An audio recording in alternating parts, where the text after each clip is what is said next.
have you heard the weird tales of the Whistler?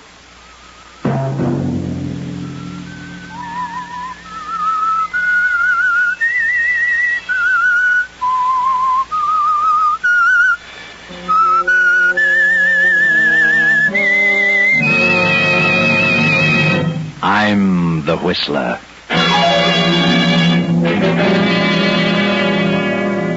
Gentlemen, we 7 scientists have banded together because the government of Austria is in deadly peril. We have evidence that Austria is being dangerously undermined by the Nazis, and that nothing is being done from the standpoint of the law to prevent it. We have therefore resolved to take measures into our own hands and prevent this chaos. At our next meeting, we shall present the names of those in high places who attempt to divide and conquer, and shall decide then as to what action shall be taken against them. And such was the organization in which Hans Minkler, the young, mild-mannered biologist of Vienna, suddenly found himself a member. Hans Minkler, whose whole life was dedicated to the preservation and the saving of human life. Hans Minkler, referred to by his classmates as the man who couldn't kill a fly. Saturday night, and again CBS presents The Whistler.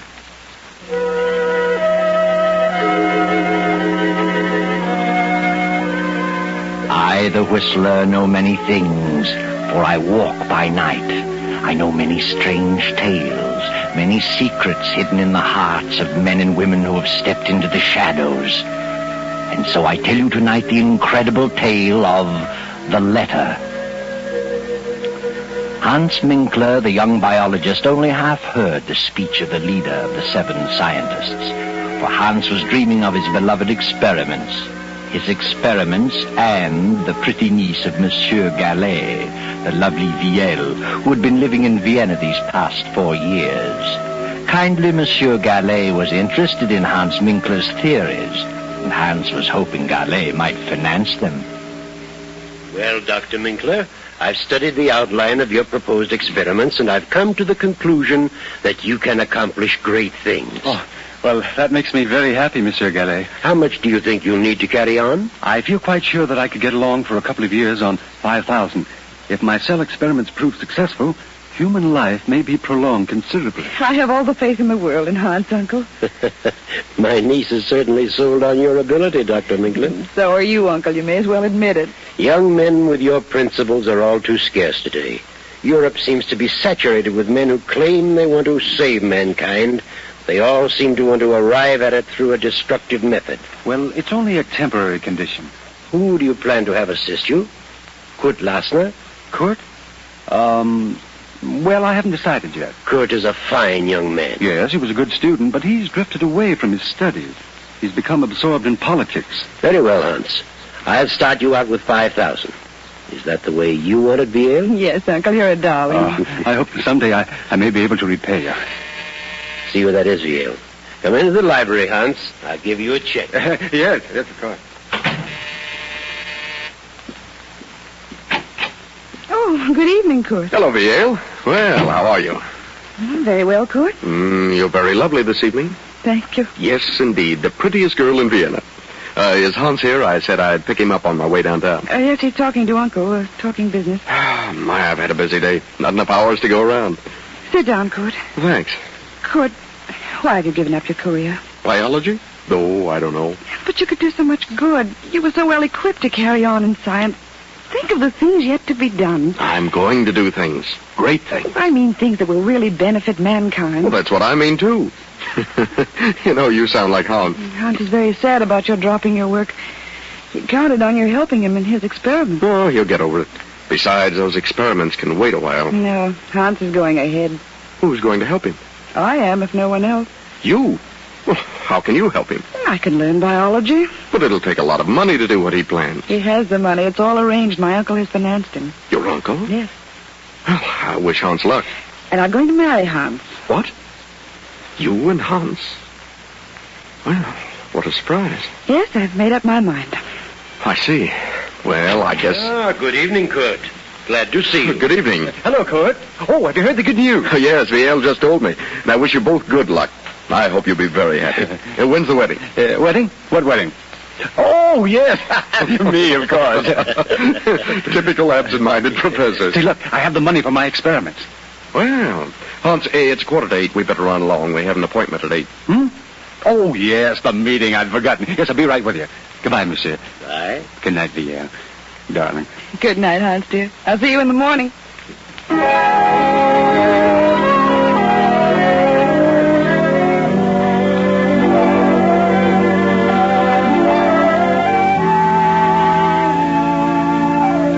So Hans Minkler reluctantly attends his second meeting, and with Kurt Lassner joins the 5 scientists in the darkened room. The single low lamp on the table casts their shadows on the wall. The leader is speaking again. Gentlemen, we have learned who these 5th columnists are. So it is our duty as loyal citizens to take action against these men.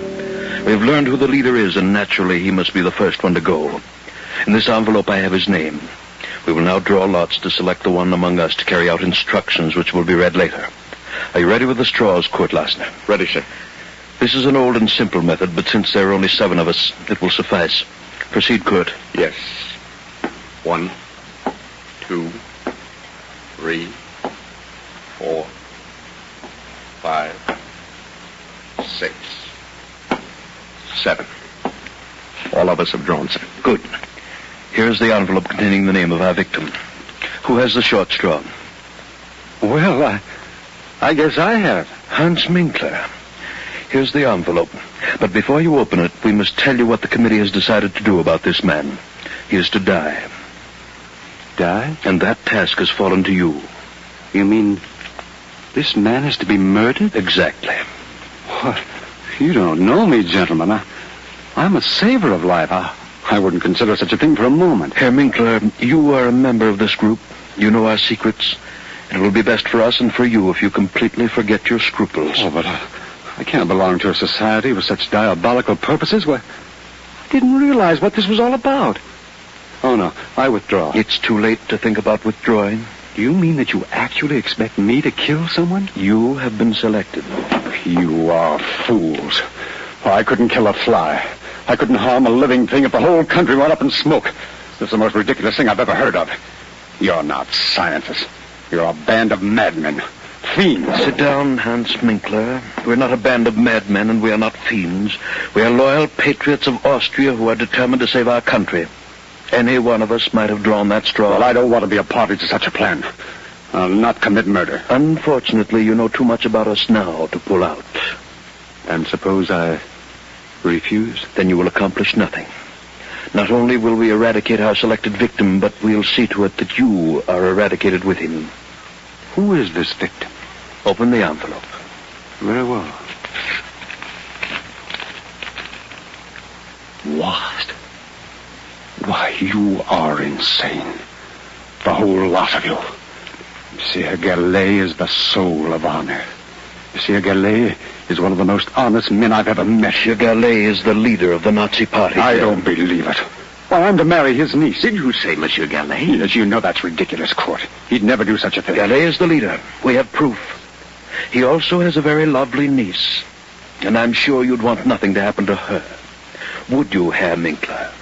No. No, I wouldn't. But you must give me time. Time to think. There is nothing to think about. It has been decided. Gallet must be exterminated within 12 hours. Very well.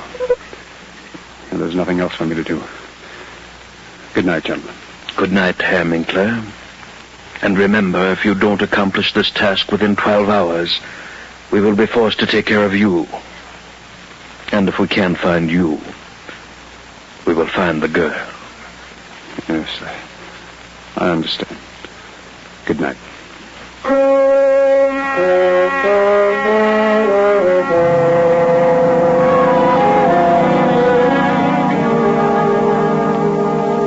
Well, Hans, what are you going to do about it? You've sat in your apartment for 2 hours now. Which shall it be? 3 lives are at stake. The uncle's and yours and Viel's. Hans gets his car and drives to Monsieur Gallet's home. Well, hello, Hans. What on earth are you doing here? I didn't expect you back this evening. Where's Viel? Why, she went to some friends. She probably won't be back till after midnight. What on earth's wrong with you? Get your hat and coat, Monsieur Gillet. What? Have you been drinking, Hans? Get your hat and coat. Now, wait a minute. Suppose you explain... There's no time for explanations. Get your things. What for? You're coming with me. I was just ready to turn in. You better run along, Hans. You'll feel better in the morning. Put up your hands, Monsieur Gillet. What?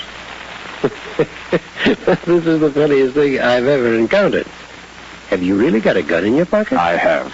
I hope you don't force me to prove it. Well, this is certainly a surprise. The meaning of all this? I've just discovered that you're the leader of the Nazis who are trying to undermine the Austrian government. Are you serious? Yes. Who told you such a thing? There is an organization which is determined to eradicate all Nazis one by one, and you are the leader. Read this. It says leader Paul Gillet. Death. This is the maddest thing I've ever heard of. I've been highly active in anti-Nazi work. They say that's merely a cover-up. Are you a member of this secret organization? Yes. You've been selected to kill me? Yes. Unbelievable that you, Hans Minkler, could be mixed up in such a thing. I think you're being hoodwinked. I am an anti-Nazi. And if you plan to kill me, you must belong to the Nazi organization. Get your things and come along. What do you intend to do with me? That's all planned. Come along. Very well. Give me that gun. You fool. No. You.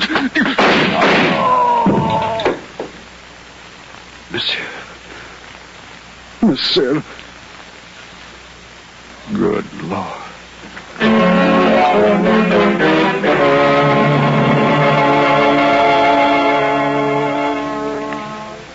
Hans stands staring at the body of Monsieur Gillet for a few moments. Then in a daze, he turns out the lights, closes the library door, and returns to his apartment.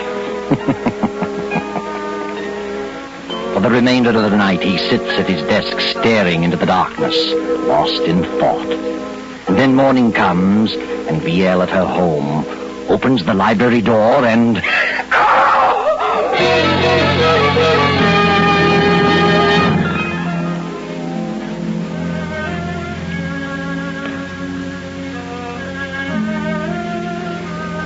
Well, he's been dead about 8 hours, Fräulein. Who on earth would do such a thing? He had no enemy. He was quite active in anti-Nazi work. Yes. Here's something we found on the library floor. A pipe? Yes. The bowl is hand-carved, has initials on it. As you see, the stem is broken. Have you ever seen this pipe before? Well, I don't remember. There's something else we found, a note, which reads, Leader Paul Gillet, death. Do you recognize the handwriting? No. Do you know anyone whose initials are HM, the initials carved on the pipe bowl?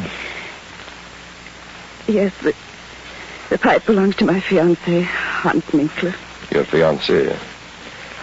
What time did you return home last night? I attended a party and got here about 1 o'clock. I supposed Uncle was in bed. I didn't look in the library. I went straight to my room.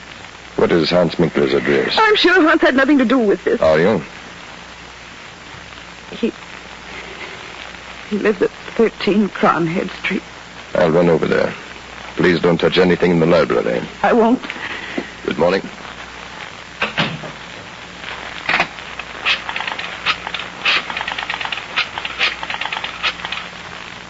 Kurt, something terrible's happened. Uncle was murdered last night. The police had just left. They found Hans's pipe on the library floor. It was broken. They've gone to his apartment. Please come over right away.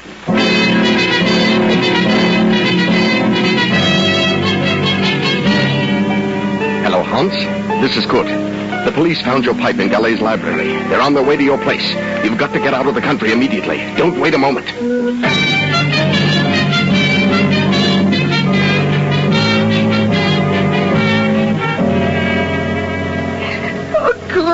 Kurt is terrible. Now, control yourself, Ian. Oh, Kurt, I can't imagine why anyone would do such a thing.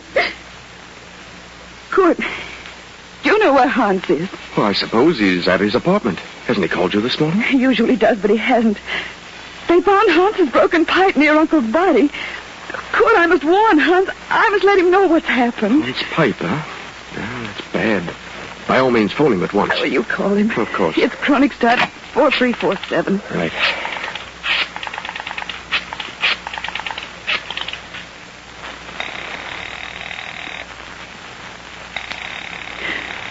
ringing. He must be there. Oh, he would have answered by now. Where could he be? I haven't the slightest idea. But he always called me before this. Kurt, it isn't possible. It can't be. Oh, now, just try to control yourself, Yale. Oh, see who it is, Kurt. Special delivery. Sign here, please. Well, thank you. Who's it for? For you. Kurt. It's from Hans. Good heavens, read it. Leaving Vienna on important business. Contact me at 16 Rue de Roche, Paris, under name of Pierre Cabot, H.M. Well, I don't understand it. What does he mean? What important business? Why should he disappear like this? I've no idea, but it does look strange. Your uncle is murdered and Hans disappears. Oh, but what motive could he have had? But they found his pipe near Uncle's body. You know Hans had nothing to do with it. I'll admit he's always been rather peculiar, never seemed to let loose, always seemed to be on his guard, but I can think of no reason for this. What could this important business be? He never told me of it. And why on earth should he go to Paris under an assumed name? Well, that is strange. Kurt, that officer said something. What? Well, you know that Uncle was active in anti-Nazi work. Do you suppose it could be a Nazi? No, why not? But who? Who do we know that's a Nazi? I certainly Wait don't. a minute. You just said that you felt Hans was always on his guard. Do you mean you felt he was concealing something? Well, there have been times when I've felt that, but on the whole, I've thought of him as a slow-thinking, absent-minded professor. But it does seem strange that the moment Uncle gave him the check, that this should happen and he should disappear. Maybe he went to visit our old pal, Jean Renault. You remember Jean? He was one of our classmates. But I have a strange feeling that Hans wouldn't go away like this, without telling me beforehand, unless something were wrong. Do you suppose that Hans has been deceiving us all along? What makes you ask that? Well, it suddenly occurred to me that he spoke French without the trace of an accent. And I remember Jean Renault said once that he spoke English without an accent. So what? Well, if he did, where did he learn to do that? Certainly not by living in Vienna all his life. Oh, I see what you mean. Why didn't he tell me beforehand that he was leaving? But he wrote you this letter. Yes, but it wasn't written by the Hans I know. Oh, I think you'd better forget about it. Good. I didn't tell you this. The police found a note on the floor. It said, Leader Paul Gallet, death.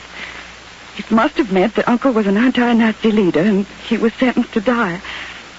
And if this ties in with Hans' disappearance, then Hans must have been connected with the Nazis. Oh, darling, you're getting yourself all worked up. You don't think Hans was a Nazi? Well, I'll admit the way you've got it all worked out, it sounds plausible, but if he was a Nazi and he's left the country, what can we do about it? He won't come back. But why should he go to Paris? Well, Jean Renault was a good friend of ours. I'm sure Jean knows nothing about Hans being a Nazi. Jean would never suspect him. Maybe Paris is his next assignment. Nazis are just as busy in France as they are here. Let's see that letter from Hans. He says here, contact me 16 Rue de Roche, Paris. That's Renault's address, 16 Rue de Roche. Oh, good. I just can't believe it. How could I have been such a fool? I'll see who it is, darling.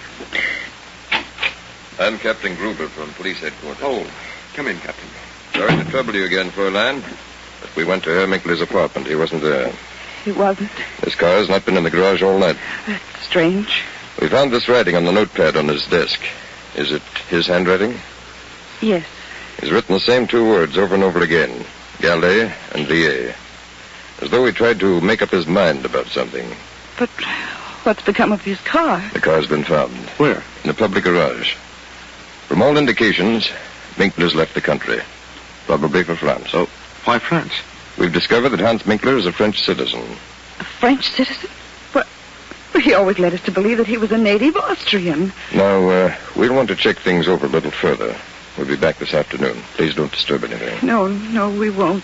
By the way, what is your name, sir? Oh, my name is Kurt Lasner. Good day. Kurt, what did you see? What were you looking at just then? Well, what do you mean? What startled you on Uncle's desk? Well, nothing at all. Let me see. Good heavens, I see it. Here on the desk blotter, Uncle's handwriting, it says, find Hans Minkler. And it was Hans. It was. Uncle was trying to tell us who did it. Maybe. To think that he could be so low as to take Uncle's money and then kill him. Oh, please, Viel. I just can't believe it. I won't believe it. I mustn't. Well, I'm sorry to say that all the evidence is certainly against him. Oh, come, Viel. Try to get this off your mind. Try to get some rest. The police will take care of everything. Oh, yes, Critter. I guess you're right. If Hans did do it, he'll pay. He's the one who'll do the suffering. Believe me.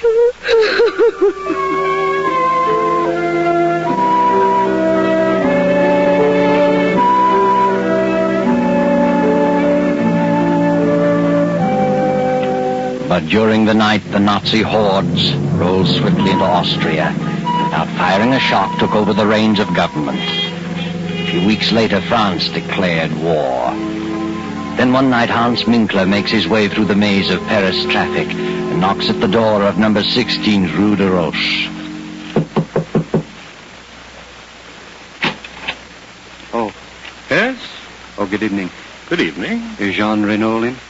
Who shall I say is calling? Why, Pierre Cabot.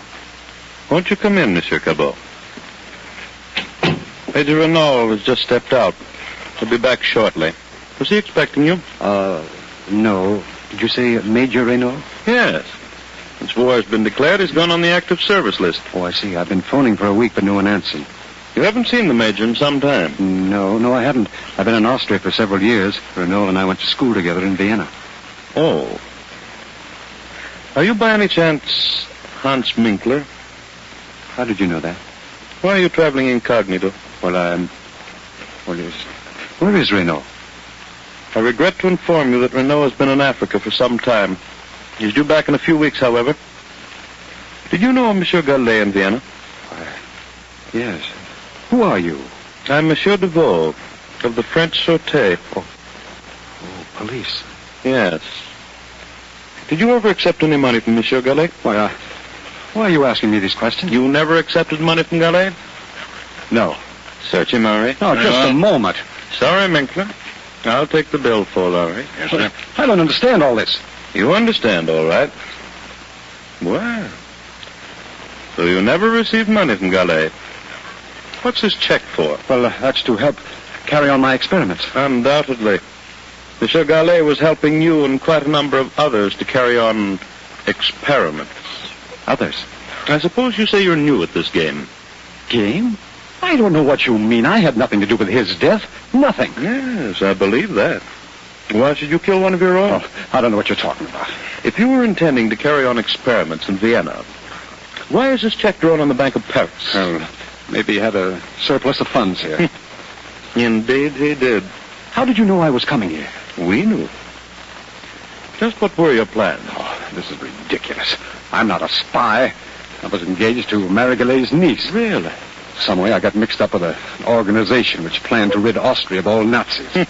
They claimed that Monsieur Gallet was the leader in Vienna. I denied it. But nevertheless, I was selected to murder him. Oh, I see. And told that if I refused, they'd also kill me and my fiancée as well. I decided to get them out of the country. I went to Galet's home. My fiancée was not there. I knew there was no time to lose. So I tried to take him away by force. He was suspicious of me. We suddenly got into a scuffle. And then someone behind me fired a gun. I don't know who it was. And Gallet fell dead. I see. I went to my home. Next morning learned that they were looking for me. I got out of the country and in a roundabout way I came to Paris. A good story, but it doesn't hold water. Gallet was a Nazi leader, and there's too much evidence against you, Minkler. Come on, let's go now to headquarters.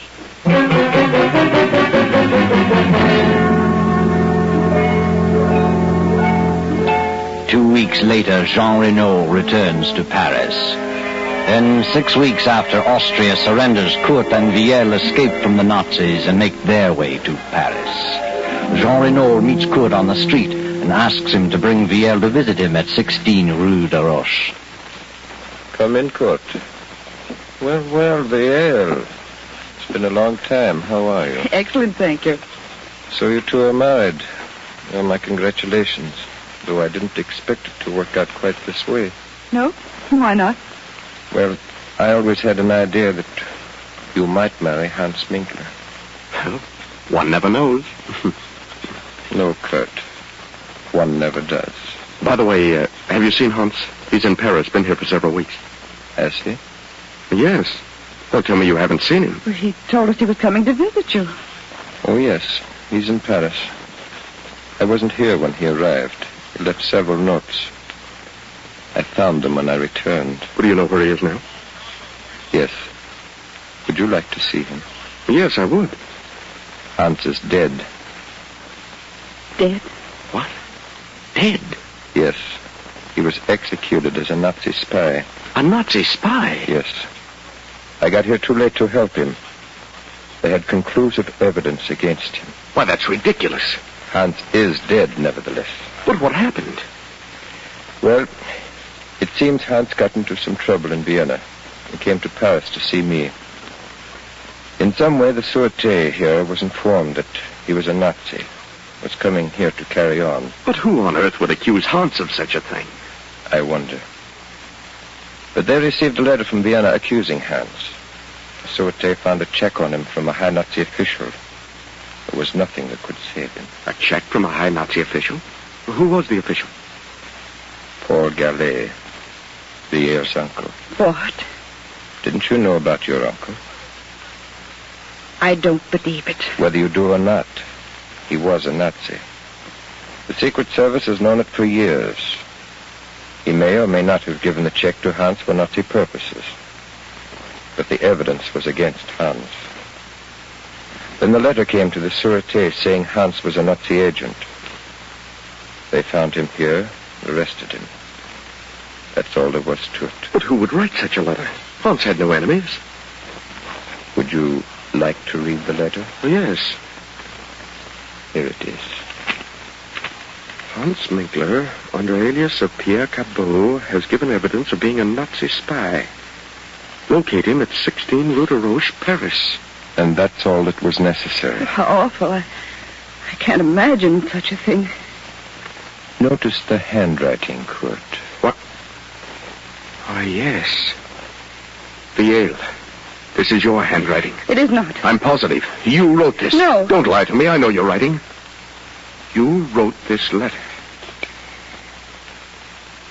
All right. All right, I did. I was convinced that he'd deceived me. I was convinced he killed Uncle.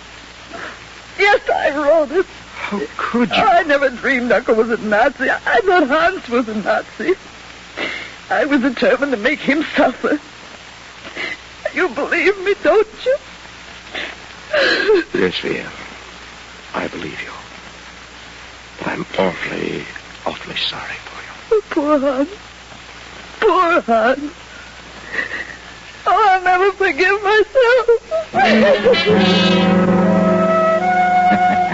Yes, Viel, what a terrible injustice you have done. But someday, perhaps you'll learn what really happened to your uncle. It wasn't Hans who killed him. Hans didn't even have a gun, just a pipe.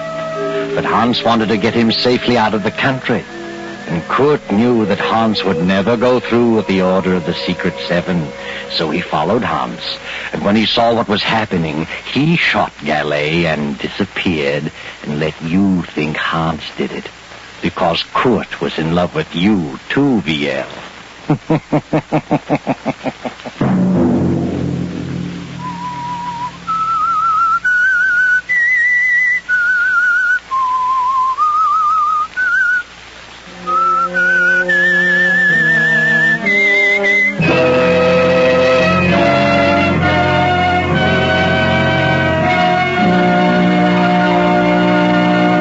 CBS has presented The Whistler. Original music for this production was composed and conducted by Wilbur Hatch. The Whistler is written and directed by J. Donald Wilson and originates from Columbia Square in Hollywood. Next week, same time, I, the Whistler, will return to tell you the strange tale of Out of the Fog. Good night.